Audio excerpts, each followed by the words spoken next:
శ్రీమాత్రే నమ. జయ గురు దత్తాత్రేయ నమ. ఈ వీడియోలో మనం కర్కాటక రాశి వారికి 2026 ఏప్రిల్ నెల మాస ఫలితాలు తెలుసుకునే ప్రయత్నం చేద్దాం.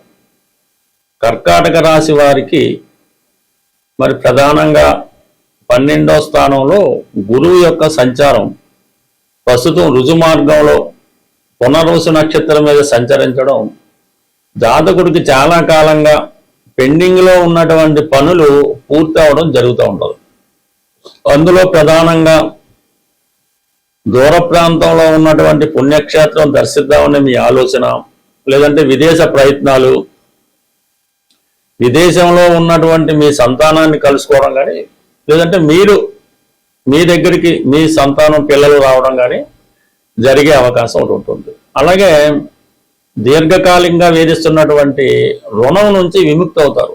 అంటే ఎవరికైనా ధనం చెల్లించవలసి ఉంటే అది కంప్లీట్గా చెల్లించడం, మీ కుటుంబంలో ఎవరికైనా వివాహం కావాల్సి ఉంది, లేదంటే ఎవరికైనా హెల్త్ పరంగా ఇబ్బందులు ఉన్నాయి, ఇవన్నీ కూడా వారికి మీరు సర్వీస్ చేసి వారికి మీరు కొంత ధనాన్ని ఖర్చు పెట్టి వారి కష్టాల నుంచి విముక్తి చేస్తారు. ఈ విధంగా గత జన్మ రుణాన్ని తీర్చుకునే విధంగా గురువు సహకరించడం జరుగుతూ ఉంటుంది. అంటే ప్రధానంగా ఇప్పుడు ఎవరైతే వివాహం జరిగి ఒక 4-5 సంవత్సరాలు అయినా కూడా సంతానం కలగడం లేదో అటువంటి వారు ఈ సమయంలో సంతానం కొరకు దైవ మొక్కులు ఏమైనా ఉంటే తీర్చుకొని, లేదంటే మీ ఇష్టదైవాన్ని మొక్కుకుంటే ఈ సమయంలో మీకు సంతానం కలగడం కానీ, ప్రెగ్నెన్సీ రావడం కానీ, కన్సీవ్ అవ్వడం కానీ జరిగే అవకాశం ఉంది. అంటే గురువు ఎప్పుడూ కూడా ఏదన్నా ఒక దైవ బలం, అంటే మనం ఒక దైవాన్ని ప్రార్థించినప్పుడు, పరిహారం చేసినప్పుడు ఆ దైవం యొక్క అనుగ్రహం గురుగ్రహం ద్వారా మనం పొందడం జరుగుతూ ఉంటుంది. అందుకని మనం ఏదైనా ఒక పరిహారం చేస్తున్నప్పుడు గురువు మనకు అనుకూలంగా ఉండి ఆ గురుబలం మనకు ఉన్నప్పుడు ఆ సమయంలో చేసే పరిహారం చాలా తొందరగా నెరవేరడం జరుగుతూ ఉంటుంది. మరి ఆ కారణం వల్ల మీరు ఈ సమయంలో సంతానం కొరకు చేసే ప్రయత్నాలు ఫలిస్తాయి. ఎందుకంటే సంతానం కావాలంటే ఇంచుమించు ఒక 10 నెలలు, సంవత్సరం ప్రాసెస్. ఇప్పుడు ఈ గురువు 12వ స్థానంలో, జూన్ నుంచి రాశిలో, నవంబర్ నుంచి కుటుంబ స్థానంలో, ఇవన్నీ కూడా మీకు ప్రెగ్నెన్సీ సంతానం చెప్తుంది. కాబట్టి సిన్సియర్గా సంతానం కొరకు ప్రయత్నం చేస్తున్న వారికి ఇది ఒక అద్భుత అవకాశం. అలాగే చదువు మధ్యలో అయిపోయింది, మళ్ళీ కంటిన్యూ చేయాలనుకున్న వాళ్ళు ఈ సమయంలో మీ విద్యని సంపూర్ణంగా కంప్లీట్ చేయొచ్చు. ఇంకొక డబుల్ డిగ్రీ కోసం కూడా ప్రయత్నం చేయొచ్చు. ఇది గురువు యొక్క అనుగ్రహం రావడం జరిగింది. ఇక మనకి 10వ స్థానంలో శుక్రగ్రహ సంచారం. ఇది చాలా వరకు ఏంటంటే శుక్రుడు చతుర్థ లాభాధిపతిగా 10వ స్థానంలో ఉంటూ చతుర్థాన్ని వీక్షించడం వల్ల చతుర్థ భావ ఫలితాలు, ఏదైనా వాహన యోగం కానీ, గృహం మారాలని మీ ఆలోచన నెరవేరుతుంది. సొంత గృహం కోసం చేసే ప్రయత్నాలు చాలా వరకు నడుస్తాయి. అంటే సొంత గృహం కోసం చేసే ప్రయత్నాలు నెరవేరడం అంటే దానికి ఆర్థిక పరంగా మీకు సహకారం లభిస్తుంది. అది వ్యక్తిగతంగా రుణ రూపంలో అవచ్చు, మీ భార్య రూపంలో అవచ్చు, లేదంటే మీ భార్య తరపు బంధువుల ద్వారా ఆ సహకారం మీకు లభించే అవకాశం ఉంది. ఇంచుమించుగా మీకు ఈ ఏప్రిల్ నెల 19వ తారీఖు తర్వాత శుక్రుడు స్వక్షేత్రం అయినటువంటి 11వ స్థానం వృషభంలోకి రావడంతో ఆ సమయంలో మీరు స్థిరాస్తి లాభం పొందే అవకాశం ఉంది, వాహన లాభం పొందే అవకాశం ఉంది, ఆత్మీయుల్ని కలుసుకుంటారు, ఒక కొత్త స్త్రీ పరిచయం అవడం వల్ల వారి సహకారం పెరుగుతూ ఉంటుంది. మొత్తం మీద స్థిరాస్తి కొనుక్కునే మీ ప్రయత్నాలు ఈ ఏప్రిల్ 20 తర్వాత అనుకూలిస్తాయి. దానికి కారణం ధనం కూడా లభించడం జరుగుతుంది. కాబట్టి కంపల్సరీ ప్రయత్నం చేయండి, ఫలితం మాత్రం ఖచ్చితంగా పొందుతారు. అలాగే రవిగ్రహం ప్రస్తుతం 9వ స్థానంలో సంచరించు ఈ నెల 14వ తారీఖు తర్వాత 10వ స్థానంలో సంచరించడం జరుగుతుంది. అంటే రవి 10వ స్థానంలో దిగ్బలుడై ఉచ్చులో ఉండడం వల్ల ఇది ప్రభుత్వ అధికారులకి హోదా పెరుగుతుంది, ప్రమోషన్ లాంటిది లభిస్తూ ఉంటుంది, కొత్త ఉద్యోగ ప్రయత్నాలు లభిస్తాయి. అలాగే మీరు రాజకీయ రంగంలో ఉన్న, ప్రభుత్వ ఉద్యోగంలో ఉన్నా, లేదంటే రాజకీయంలో ప్రవేశించాలనుకున్నాం, చక్కని గుర్తింపు, ప్రజాదరణ ఈ సమయంలో రావడం జరుగుతుంది. వ్యక్తిగతంగా మీకు కానీ, మీ కుటుంబంలో ఒకరికి, అంటే మీ ఏజ్ని బట్టి మీ తండ్రి గారికి కానీ, మీ సంతానానికి కానీ, మీ కుటుంబంలో ఎవరికైనా ఒక ప్రభుత్వ అధికార హోదా కానీ, ప్రభుత్వ పదవి కానీ, ప్రభుత్వ ఉద్యోగం కానీ ఈ సమయంలో లభించే అవకాశం ఉంటుంది. మొత్తం మీద రవి మీకు అనుకూలిస్తూ ఉన్నాడు. మరి కుజుడు ఇంచుమించుగా 9వ స్థాన సంచారం ఈ నెలంతా మే 10వ తారీఖు వరకు 9వ స్థాన సంచారం జరుగుతూ ఉంటుంది. పంచమ దశమాధిపతిగా కుజుడు భాగ్యస్థాన సంచారం వల్ల పిల్లల యొక్క అభివృద్ధి విషయంలో ఒక శుభవార్త వింటారు. అలాగే పుణ్యక్షేత్రాలు దర్శించే మీ ఆలోచన నెరవేరుతుంది. కొన్ని ఆధ్యాత్మిక కార్యక్రమాల్లో కొన్ని మంచి పనుల్లో పాల్గొనడం జరుగుతుంటుంది. ఉద్యోగరీత్యా ఏదన్నా వేరే ప్రాంతంలో కొన్నాళ్ళు విధి నిర్వహణ చేయడం కానీ, ఉద్యోగరీత్యా వేరే ప్రాంతానికి కొన్ని రోజులు వెళ్ళడం కానీ జరిగే అవకాశం ఉంది. బట్ ఏదైనా కర్కాటక రాశి వారికి మిగతా గ్రహాల అనుకూలత ఉన్న అష్టమ స్థానంలో రాహు వల్ల కొన్ని అవమానాలు ఇబ్బందులు తప్పకపోవచ్చు. అందువల్ల మీకు సంబంధం లేని విషయాల్లో, మనకి అక్కర్లేని విషయాల్లో కళ చేసుకోకుండా మీ పనులు మీరు మాత్రమే చేసుకుంటే మాత్రం 100% మీకు ఎటువంటి ఇబ్బందులు కానీ, అప్రతిష్ట కానీ, నష్టం కానీ జరిగే అవకాశం ఉంది.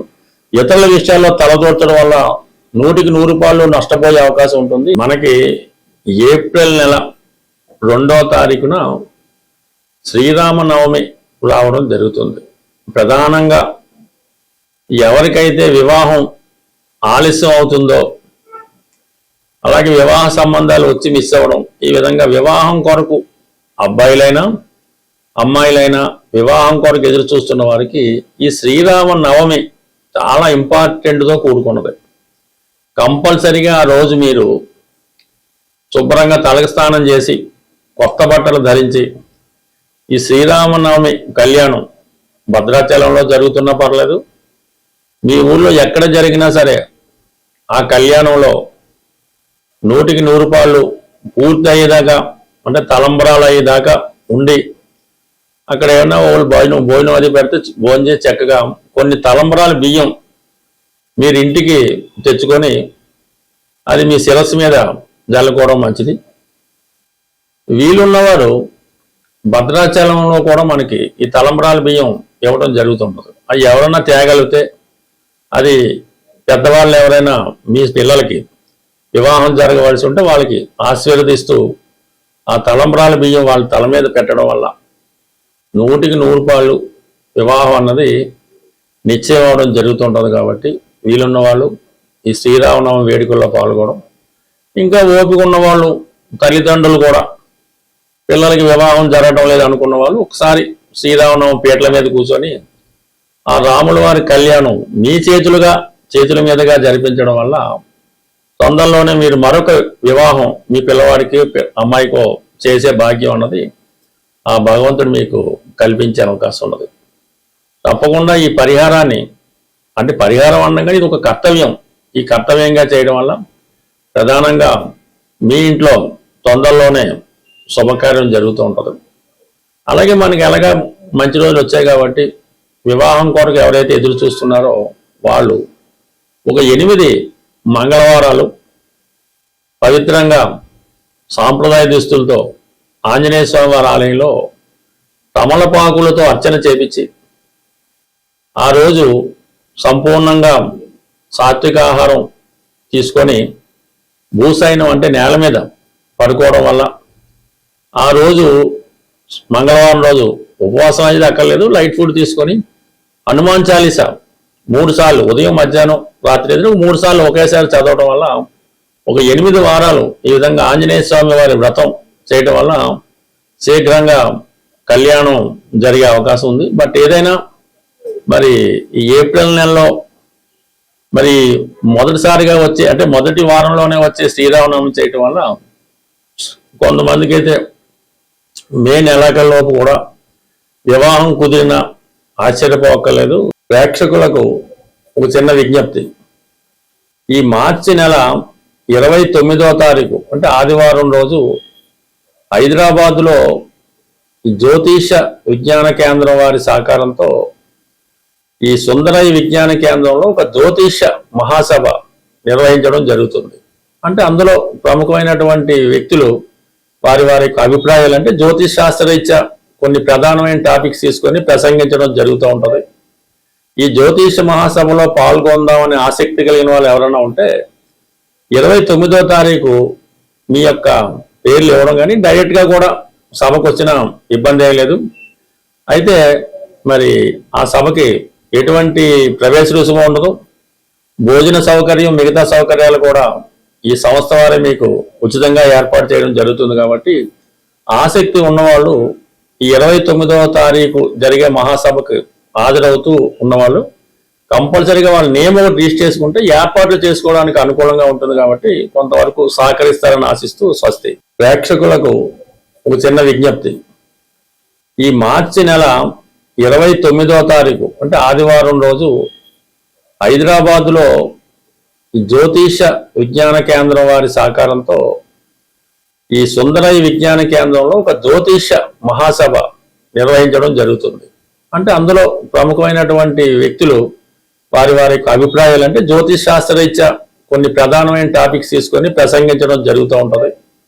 ఈ జ్యోతిష మహాసభలో పాల్గొందామని ఆసక్తి కలిగిన వాళ్ళు ఎవరైనా ఉంటే 29వ తారీఖు మీ యొక్క పేర్లు ఇవ్వడం కానీ డైరెక్ట్గా కూడా సభకు వచ్చిన ఇబ్బంది ఏం లేదు.